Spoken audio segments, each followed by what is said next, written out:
આ મંચનો કાર્યક્રમ તમે પોતે જોયો છે, જાણ્યો છે, નિહાળ્યો છે. ત્યાં સમાજે આ કાર્યક્રમ નથી સ્વીકાર્યો એ તમને હું એટલા માટે કહી શકું કે ત્યાં જ્યાં 20-25 લાખ માણસનું સંમેલન થવું જોઈએ, જેમ રતનપરમાં 5-7 લાખ માણસનું સંમેલન થયું, એ માત્ર ક્ષત્રિય ગિરાસદાર રાજપૂત સમાજ હતા. હવે સમગ્ર ક્ષત્રિયની વાત કરતા હોય તો સમગ્ર ક્ષત્રિયોમાં 3 કરોડ ઉપર ક્ષત્રિયોની વ્યાખ્યામાં આવે છે, જેમાં કાઠી સમાજ આવી જાય, નાળોદા સમાજ આવી જાય, હાટી સમાજ આવી જાય, મૈયા સમાજ આવી જાય, બરાબર છે, તેમજ ઠાકોર સમાજ આવી જાય. તો એની જો ગણતરી કરો તો 3 કરોડ ઉપર સંખ્યા થાય છે. અને 18 વર્ણને સાથે રાખો તો આપ જાણો છો કે 6.5 કરોડ થાય છે. તો નવું મંચ તમારે બનાવવું હોય તો નવા મંચની જાહેરાત નથી કરી, બરાબર છે. હું કહું છું કરવી જોઈએ. છાસ લેવા જવું ને દોણી સંતાડવી એના બદલે કાં મંચની જાહેરાત કરવી જોઈએ, અને કાં એને જો સમાજના સંગઠનની જ વાત કરવી હોય તો આપ જાણો છો કે સંગઠન એટલું બધું મજબૂત અને સ્ટ્રોંગ બન્યું છે, જે આપ રતનપરમાં 5-7 લાખની સંખ્યા જોઈ. અને એ જે આપણું સંકલન સમિતિ છે એ સંકલન સમિતિને મોટા કરી રાજવીઓને સાથે રાખો, બાપુ પણ સાથે રહે તો વાંધો નથી. પણ અમારો એક નિયમ છે કે સંસ્થાની અંદર સંગઠનમાં રાજકારણ ન હોવું જોઈએ ને રાજકારણમાં સંગઠન ન હોવું જોઈએ. અને રાજકારણ બહારથી જો ટેકો આપે એ સારી વાત છે. દરેક સમાજના મંત્રીઓ કે ધારાસભ્યો કે આગેવાનો પોતપોતાના સમાજ માટે કરતા જ હોય છે. પણ અહીંયા એક સવાલ એ નથી, સવાલ એ મોટો મહત્વનો થઈ રહ્યો છે કે આ જે આયોજન થયું કે જે કંઈ પણ નવા એક મંચની જાહેરાત થઈ તો સંકલન સમિતિ અગાઉ હતી ત્યારે 92 ફિરકા કે 108 ફિરકા કે 120 ફિરકા એ પ્રકારના આંકડાઓ સામે આવતા હતા. અને જ્યારે હવે એક નવું મંચ બને છે અને એમાં કહેવામાં આવે છે કે શિક્ષાનું કામ કરશે, તો શિક્ષા માટે તો વિદ્યાસભા હતી જ. તો હવે આ નવા મંચને રાજવીઓને આગળ પ્રોજેક્ટ કરી અને શું કરવા માગે છે એ જ હું આપને કહેવા માગું છું. સમાજે એ જ જાણવા માગે છે કે તમે શું કરવા માગો છો, સ્પષ્ટતા કરો.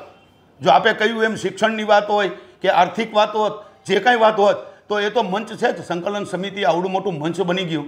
આ સંકલન સમિતિ એવું નથી કે માર્ચ મહિનામાં પરસોત્તમભાઈ વખતે જ આવી, 11 વર્ષથી કાર્યરત છે. તો આપ 11 વર્ષનો એનો હિસાબ પૂછો તો 11 વર્ષમાં એને કશું જ કાંઈ નથી કર્યું. પછી એમ કે તમે કૃષ્ણ કમરસિંહનો એવોર્ડ મૂક્યો, એની રજૂઆત કરી. વિધવા પેન્શન તો શંકરસિંહ બાપુએ જ મંજૂર કર્યું છે 1995માં. અને 11 લાખ મહિલાઓ આજે પેન્શન લે છે, બરાબર છે. એ રજૂઆત કરવી તો હું દરરોજ એક પત્ર લખી શકું. એ રજૂઆત કરવાથી નહીં, તમારી કામગીરી શું. હું મારી જાતને એવો નથી માનતો, પણ મેં સમાજ માટે જે કર્યું છે એ સમાજ એમનો સાક્ષી છે કે આજે ગામે ગામે કન્યા કેળવણી માટે રથયાત્રાઓ કાઢી છે. 2000 ગામમાં હું ફર્યો છું. જિલ્લે જિલ્લે આજે છાત્રાલય બનાવ્યા છે. અમદાવાદમાં IAS IPS સ્ટડી સેન્ટર બનાવ્યું છે. 4 વિશ્વ કોન્ફરન્સ કરી છે. America, London, Dwarka, Gandhinagar. એ 4 કોન્ફરન્સમાં અમેરિકાના લંડનમાં જનાર અમે 4 જણા જ હતા અને લંડનની કોન્ફરન્સમાં 100 જણા હતા. અને ત્યાં પણ ક્ષત્રિય સમાજને એક મંચ ઉપર લાવવા માટે અને સંગઠિત થાય એ હેતુથી અમે વિશ્વ કોન્ફરન્સ કરી છે. અને હું આંતરરાષ્ટ્રીય ક્ષત્રિય સમાજનો પ્રમુખ છું. મને કોઈ હોદ્દાની ભૂખ નથી. મેં હોદ્દો ક્યારેય પણ માગ્યો નથી. પણ રાજપૂત યુવા સંઘ એવી સંસ્થા છે, એ રાજપૂત યુવા સંઘ પણ આમાં સાથે છે, કરણી છે ને આમાં સાથે છે. તો એવડી મોટી સંકલન સમિતિ બની ગઈ. એવડી મોટી સંકલન સમિતિને તોડવા માટેનો આ પ્રયાસ કહેવાય. અને સંકલન સમિતિ જ તોડવા માગે છે એટલા માટે કે સંકલન સમિતિમાં કહેવાતા 8 સભ્યો આમના સહકાર આપે છે, જે સમાજના સીધા ઊભા બે ફાડિયા બની જાય છે. અને આપ જોઈ શકો છો એ કેવી રીતે કે 2 ભાગમાં સમાજ વહેંચાય છે, એ કેવી રીતે. એક વસ્તુ તમને કહું કે આજે સંકલન સમિતિ કોઈ પણ કાર્યક્રમ માટેનો આદેશ કરશે કે આજે નવું સંગઠન બન્યું, એમાં માનો કે શંકરસિંહ બાપુ નહીં ને મહારાજા વિજયસિંહને બનાવ્યા છે, તો વિજયરાજસિંહ આદેશ કરશે તો સમાજે ક્યાં જવું. મહારાજા રાજવી કે આ સંગઠનમાં કે સંકલન સમિતિ છે એ સંગઠનમાં, બરાબર છે. તો સમાજને ધર્મ સંકટ થાય તો સમાજને તમારે મોટો બનાવવો છે, સંગઠન મોટું બનાવવું છે, તો તમે અલગ સંગઠન બનાવ્યું એનો અર્થ જ એ થાય છે સીધા 2 ઊભા ફાટ્યા, સમાજમાં 2 ભાગ પડી ગયા. અને સમાજને આ પસંદ નથી, સમાજને આને લક્ષમાં નથી રાખ્યું, એટલે સંખ્યા નથી. અને સંખ્યા ખાલી હજારોની સંખ્યા ન કહેવાય. એ તો શસ્ત્ર પૂજનમાં તાલુકા લેવલનો કાર્યક્રમ હોય ને તો એ 1000, 2000, 5000 તો સામાન્ય કાર્યક્રમમાં હોય.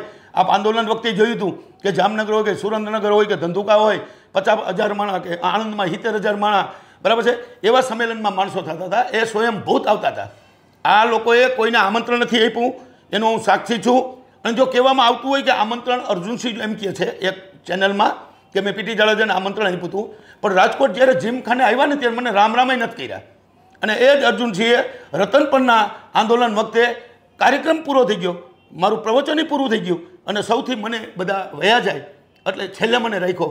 અને એવા 4 સંમેલનો એવા મોટા થયા હતા જે મને રોકવામાં આવ્યો, એ સલમાને મને જવા ન દીધો, એ બધા સંકલન સમિતિના આ ચંડાર ચોકડી છે 4 જ જણા જે આ બધા નિર્ણયો લે છે, બરાબર છે.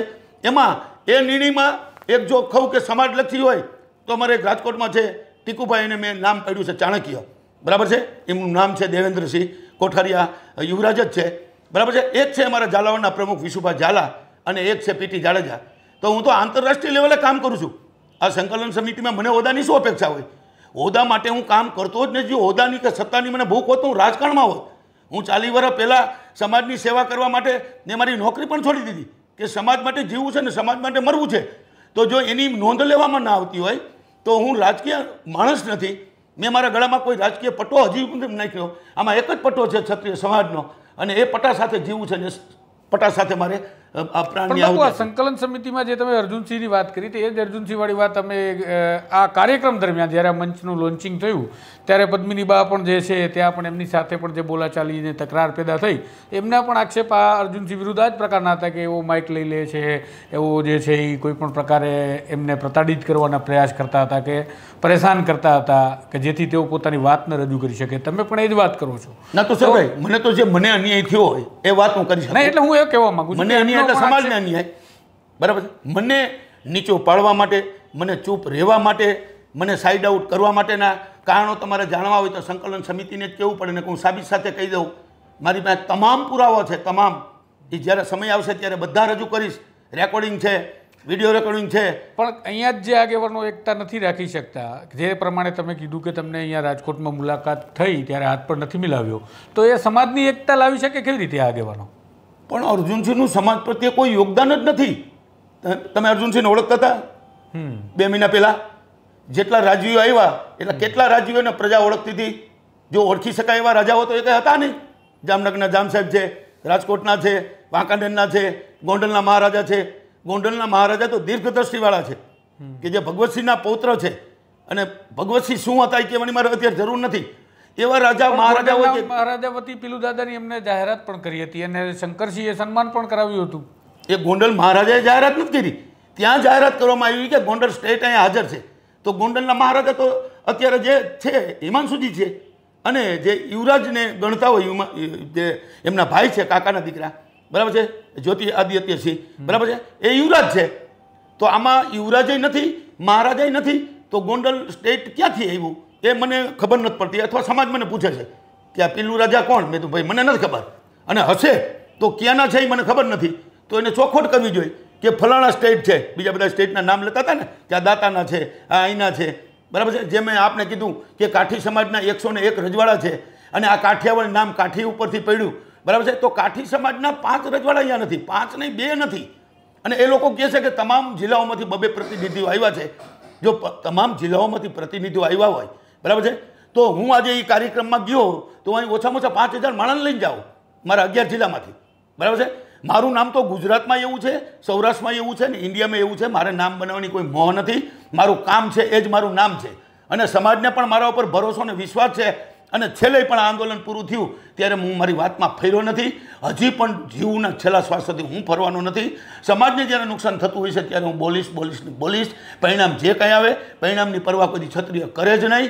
અને ક્ષત્રિય સમાજની અંદર હું જન્મો છું તો હું એનું ઋણ તો ચૂકવી શકું ને. આપ કેમેરો લઈ જાઓ ત્યારે પૂજામાંથી ઊભો થઈને આપની સામે બેઠો છું. મા ભવાનીના સોગંદ ખાઈને કહું છું, દીવા સામે હાથ રાખીને કહું છું કે આ સમાજને જે અન્યાય થઈ રહ્યો છે, ઊભા 2 ફાડિયા થઈ રહ્યા છે, આ સમાજના સંદેશા મને ચારે બાજુ આવે છે, એ એની હૈયાવરાળ કે એનું દર્દ, દુઃખ, પીડા જે કાંઈ છે હું સમાજ વતી રજૂ કરું છું. આ મારો વ્યક્તિગત કોઈ નિર્ણય નથી કે મારી વ્યક્તિગત કોઈ વાત નથી કે વ્યક્તિગત મને કોઈ સાથે વાંધો પણ નથી, અને વાંધો હોય નહીં અને હોવો ન જોઈએ, કારણ કે હું સામાજિક માણસ છું. એટલે નહીં તો હું કાલ હવે કોંગ્રેસમાં આવું, ભાજપમાં આવું, પક્ષ પલટું થાવ, પાર્ટી બદલું, સમાજમાંથી આ સંસ્થામાં જાઓ, આ સંસ્થામાં જાઓ. મેં તો એવું કીધું છે કે લગ્ન એક જ વાર થાય, બીજી તમે સંસ્થા બનાવવાથી નાતરું થાય. તો હું મને કરણી સેનાનો અહીંયા અધ્યક્ષ બનાવવા માગતા હતા, જેના રાજભા સાક્ષી છે. મેં ના પાડી તો કે તમારા દીકરાને. મેં તો રાજભા, હું જે સંસ્થામાં કામ કરું છું એ સંસ્થા વિશ્વ લેવલની છે, અને હું એમ નથી કહેતો મારી સંસ્થાના વખાણ કરું. ત્યાં ડૉક્ટર જયેન્દ્રસિંહ જાડેજા છે, બરાબર છે. મેં એનો 10 વર્ષ અભ્યાસ કર્યો, પછી હું એમાં જંપલાયો છું. નગર ઘણી બધી સંસ્થાઓ છે, કોઈ પણ સંસ્થામાં હું એન્ટ્રી કરી શકું, બરાબર છે. મારે કરણી સેનામાં જવું હોય તો એમાંય વેલકમ, મને કોઈ ના જ ન પાડી શકે. પણ કહેવાનો અર્થ એ છે, કરણી સેના કોણ છે? રાજપૂત સમાજની એક સેના છે. મારી સેના કોણ છે? રાજપૂત સમાજની એક સેના છે. તો તમામ સેનાઓને વિશ્વાસમાં લઈ ખાલી તમે પ્રમુખને બોલાવો એ ના હાલે. હું આજ રાજપૂત યુવા સંઘનો પ્રમુખ છું, પીટી જાડેજાને આમંત્રણ આપ્યું એટલે ક્ષત્રિય સમાજ આવી ગયો, એવું ન ચાલે. કાં મારા મારફત એમને આમંત્રણ કહેવું જોઈએ કે ભાઈ તમે છેલ્લે જવાબદારી 11 જિલ્લાની લ્યો સૌરાષ્ટ્રમાં. હું તો આખા ગુજરાતની લઈ શકું એમ છું, પણ તુષારભાઈ આમાં ક્ષત્રિય સમાજને એવો મેસેજ ગયો છે, ક્ષત્રિય સમાજને એટલું બધું દુઃખ લાગ્યું છે. ક્ષત્રિય સમાજમાં અત્યારે જે તમે કહો છો કે બે ઊભા ફાડિયા કઈ રીતે કરાય, તો તમને પણ સ્પષ્ટ દેખાઈ આવે. તો રાજકારણની વાત કરી નથી, શિક્ષણની વાત કરી, શિક્ષણની શું જાહેરાત કરી? અરે અહીંયા એવા રાજવીઓ બેઠા હતા કે પોતામાંથી 5 એકર જમીન દાનમાં આપી શકે, 10 એકર આપી શકે, ક્યાંય વિદ્યા સંકુલન બનાવો. મેં તો બનાવ્યા છે, હાલો જિલ્લે જિલ્લે છાત્રાલય. આ રાજપૂત યુવા સંઘ 40 વર્ષથી 1985માં પાયો નાખ્યો છે અને 2000માં મારી એન્ટ્રી થઈ છે. હું ગામે ગામ ફરી અને 2000 ગામમાં આજે છાત્રાલયમાં જો હાઉસફુલ છાત્રાલયો રહે છે. દીકરીઓમાં શિક્ષણ એટલું આવ્યું કે આજે દીકરીઓ ક્લાસ 1 ઓફિસર બને છે, ક્લાસ 2 ઓફિસર બને છે. આજે લેકાવાડામાં જે અમારા અશોકસિંહ પરમાર છે એ પૂર્વ સચિવ હતા, બરાબર છે, એ રિટાયર થયા પછી એને જે ખરેખર સમાજ માટે કર્યું છે અને યુવાનોને જે આગળ આવવાની તક મળી છે અને યુવાનોનું જે ઘડતર કર્યું છે. એમના પિતાજી ગુરુજી હતા, એ 100 વર્ષની ઉંમરે એમનું મૃત્યુ થયું, પણ ગુરુજી એવા હતા, એવા જ ગુરુસિંહને વારસામાં મળેલા ગુણ છે. તો હું આજે એને ખંભે બેહાડું છું અશોકસિંહને, કે અશોકસિંહ જેવો માણસ આ ક્ષત્રિય સમાજમાં આવ્યો તો એને 30,000 યુવાનોને તો કોન્સ્ટેબલથી ડીવાયએસપી બનાવ્યા, બરાબર છે. પોતાની મહેનતથી, પોતાની આવડતથી અને વારસામાં મળેલા પિતાના ગુણ, એ બધા જ ગુણ અશોકસિંહ પરમારમાં છે. તો હું એને વેલકમ કહું છું અને અશોકસિંહના વખાણી કરું છું. તો જેને સમાજ માટે કર્યું છે એને ખંભે બેહાડવાની તૈયારી છે. પણ મારે તમને એક વાત એ પણ પૂછવી છે કે સંકલન સમિતિ હોય કે એકતા મંચ હોય, દરેક પ્રકારે કોઈ પણ સમાજના પ્રકારના જ્યારે મંચો થાય ત્યારે રાજકારણ એની પાછળ હોય છે ને બધાને સ્વીકારી લેવું પણ જોઈએ. પણ છતાં પણ નથી અથવા તો છે. આપણે એ બાબતને સાઈડમાં રાખીને વાત કરીએ કે જ્યારે પરસોત્તમ રૂપાલાનું વિરોધ પ્રદર્શન ચાલતું હતું ત્યારે કહેવામાં આવતું હતું કે ક્યારેય સમાધાન નહીં થાય. જ્યારે 100 ફોર્મ ઉતારવી અને સામે ઉમેદવારો ઉતારવામાં આવશે એવી પણ વાતો થઈ. હવે અત્યારે એક નવું મંચ આખું બનાવી દેવામાં આવ્યું, સંકલન સમિતિને ઓવરરૂલ કરતું હોય એ પ્રકારનું આ મંચ છે, જેમાં સંકલન સમિતિ સાથે જે જોડાયેલા છે એ તો એવું કહે છે કે અમે તો એમની સાથે જ છીએ, એટલે કે આ નવા મંચની સાથે છીએ. તો અડધા સભ્યો નથી, અડધા છે, એટલે કે તમે કીધું એમ વેરવિખેરા બધું જે છે એ તંત્ર થઈ રહ્યું છે. તો અમે કોઈ પણ સંસ્થા, કોઈ પણ સંકલન સમિતિ, કોઈ પણ આગેવાન પોતાના વાયદા ઉપર તો ઊભો નથી રહેતો. કારણ કે અમે જોયું છે કે અત્યારે પરસોત્તમ રૂપાલા સાંસદ છે. તો એ જ હું કહેવા માગું છું. પરસોત્તમભાઈ આપ જો આવવાનો છો, ફરીવાર હમણાં ભૂલ કરી ત્યારે ઉશ્કેરાટ યુવાનોમાં એટલો બધો હતો, બરાબર છે. ત્યારે યુવાનો મારી સાથે એક જ વાત કરતા હતા કે હવે પરસોત્તમભાઈ લોકસભાના સભ્યમાંથી રાજીનામું આપી દે, એનાથી વસ્તુ બીજી કાંઈ ખપે જ નહીં. તો પણ મેં અત્યારે સમજાવ્યા કે ભાઈ એને મંત્રી નથી બનાવ્યા. તો આપણું સરકારે સાંભળ્યું છે. અત્યારે પણ સરકાર આપણું સાંભળવા માટે આપણા જેટલા પ્રશ્નો છે એ લેખિત રજૂઆત કરી છે 28 જૂને, બરાબર છે. તો એના માટે વાટાઘાટો કરવા માટે, એના માટે તમને જે અન્યાય થયો છે, બરાબર છે, અન્યાય નહીં થાય એવું સરકાર પણ કમિટમેન્ટ કર્યું છે. તો નવો પક્ષ બનાવવાની જરૂર શું છે? પણ હમણાંની જ વાત કરીએ તો સંકલન સમિતિએ જે એક પત્ર લખીને કીધું છે કે ભાઈ મુખ્યમંત્રીએ જે તે વાતો અમારી સાથે ત્યારે બંગલે કરી હતી ને જે નિર્ણયો લીધા હતા એ બાબતે કંઈ થતું નથી. તો આમાં સરકાર સાંભળી ગઈ ક્યાંથી તમને? ના, પણ એ જ કહેવા માગું છું કે હવે નહીં સાંભળે તો નવા પક્ષની જરૂર છે જ, અને સાંભળે તોય નવો પક્ષ બનાવો, મને વાંધો જ નથી. પણ મારું આમાં તો કેવી રીતે નવો પક્ષ બનશે? નવો પક્ષ બને, મેં આપણે કીધું તો ખરા કે નવો પક્ષ બનાવવા માટે સમગ્ર ક્ષત્રિયની વ્યાખ્યામાં આવતા તમામ ક્ષત્રિયોને વિશ્વાસમાં લઈ તમામ ક્ષત્રિયોનો આગેવાન હોય છે. બીજું, જો ગિરાસદાર રાજપૂત સમાજની 500 સંસ્થા હોય તો 120 આમાં છે. તેવી રીતે તમે જો ક્ષત્રિય સમાજ ગણતા હો તો મારી દ્રષ્ટિએ 2 થી 3 હજાર સંસ્થાઓ થાય. 2 થી 3 હજાર સંસ્થાઓને એક સંકલન કરીને એક બનાવો અને રાજકીય મંચ બનાવો, રાજકીય પક્ષ બનાવો, બરાબર છે. હું પણ એ વિચારો સાથે રહીશ. હું એમાં કોઈ આગેવાની એવી નહીં લઉં કે હું એમાં કોઈ હોદ્દો ધારણ નહીં કરું, બરાબર છે. પણ જો સમાજ માટે જ થતું હશે અને સમાજના હિત માટે જ થતું હશે, પણ એમાં સમાજ મને પૂછશે કે આમાં કોણ કરે છે પાર્ટી, બરાબર છે, તો એમાં એક વસ્તુ એવી તુષારભાઈ છે કે સમાજને લાયક હોય એવો કોઈ પણ હોદ્દેદાર, પછી ટ્રસ્ટ હોય, સંકલન સમિતિ હોય કે કોઈ પણ સંસ્થા હોય, કોઈ પણ ટ્રસ્ટ હોય, એને કોઈ પણ જાતનો દોરી સંચાર એવી રીતે તો આપી દેવાય જ નહીં. જે સમાજ ઈચ્છે ના અપાય. તો સમાજ જ્યારે ઈચ્છે ત્યારે હું આપને કીધું ને કે 1 લાખ યુવાનોને ભેગા કરીને પૂછીશ કે ભાઈ આપણે શું કરવાનું છે. આવતા સમયમાં 1 લાખ યુવાનો પણ નવું મંચ બનાવશે તો સાથે રહેશે, પણ આ રીતે છેતરપિંડી કરીને નહીં. જે બતાવવામાં કાંઈક આવે છે, કહેવામાં કાંઈક આવે છે, રાજકીય વાત જ નહીં કરવાની.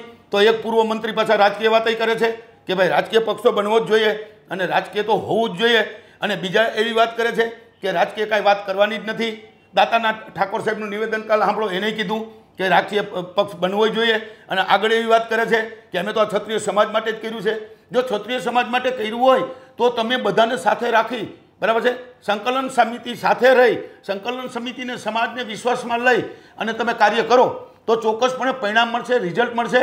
વૈષ્ણવજન તો તેને કહીએ જે પીડ પરા